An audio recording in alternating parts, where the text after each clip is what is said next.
On va parler du DERP ou document unique d'évaluation des risques professionnels. Et l'objectif, à la fin de cette vidéo, est que tu sois capable d'utiliser et de remplir ce document.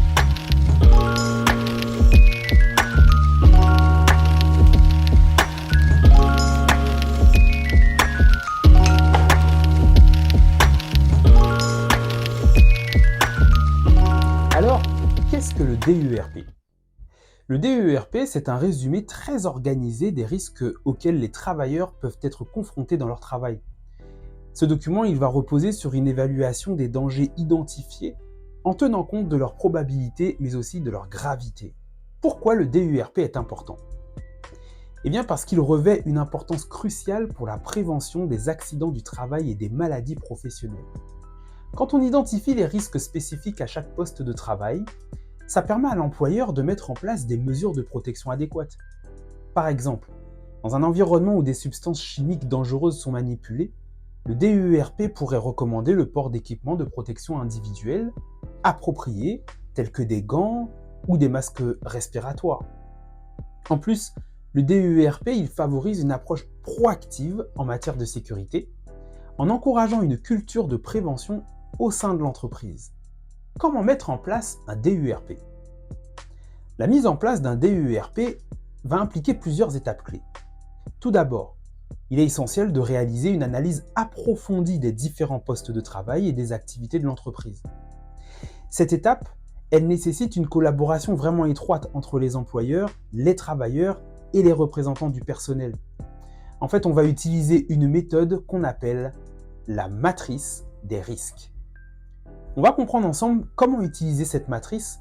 Prenons donc un exemple concret d'un véritable document unique d'évaluation des risques professionnels. Imaginons que nous soyons dans une entreprise qui possède un immense entrepôt et que nous faisions partie d'un groupe de travail chargé d'évaluer les risques dans cet entrepôt. En effet, il arrive que des employés doivent ranger des cartons bien haut sur des étagères. Alors quel genre de risque pourrait arriver à un employé ? Peut-être une chute de hauteur. Quel serait donc le danger ou la situation dangereuse ? Cela pourrait être l'utilisation d'un escabeau ou d'un marchepied.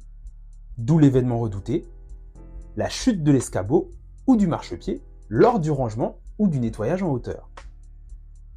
Maintenant, quelle est la probabilité pour qu'un tel événement se produise dans l'entreprise ? Eh bien, d'après notre matrice des risques, on peut choisir un chiffre sur une échelle de 1 à 4 qui va du très peu probable au très probable. Et chaque chiffre représente le nombre de fois qu'il est probable que l'événement se produise. Une fois que nous avons déterminé notre niveau de probabilité, on retourne dans le DERP pour l'inscrire. On doit faire ensuite la même chose concernant le niveau de gravité que l'on pense être atteint lors d'un tel accident. Ce niveau est aussi sur une échelle de 1 à 4, de faible gravité à très grave. Une fois que nous avons défini le niveau de gravité, nous le renseignons aussi dans le document.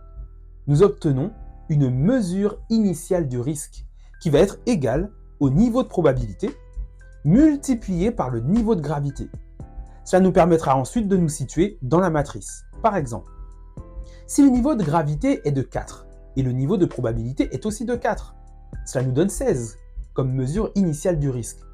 Nous sommes donc dans le rouge, il faut agir vite. Pour chaque couleur, il faut définir à l'avance le temps que nous nous donnons pour mettre en place les actions préventives.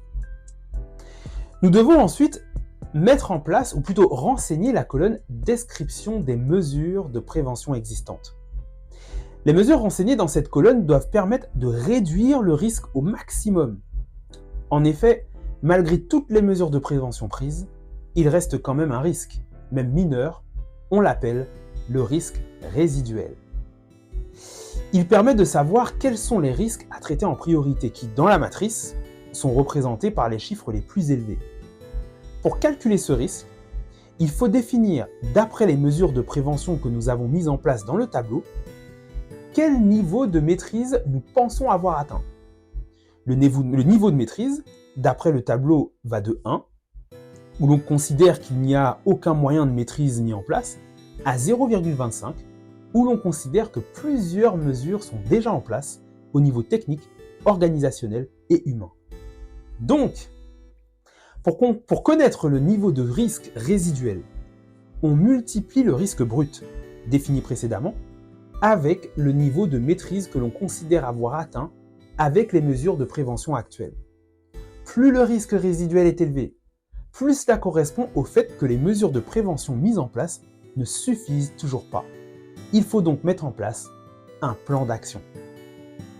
Conclusion. Eh bien, on a donc vu dans cette vidéo ce qu'est le DEERP. On a vu aussi pourquoi il est important et comment on peut le mettre en place. C'est bien plus qu'un simple document administratif, c'est un outil stratégique pour la gestion des risques professionnels qui va contribuer à protéger la santé et la sécurité des travailleurs. Alors, est-ce que tu as tout compris dans cette vidéo? On va le vérifier avec une évaluation formative. Bon courage!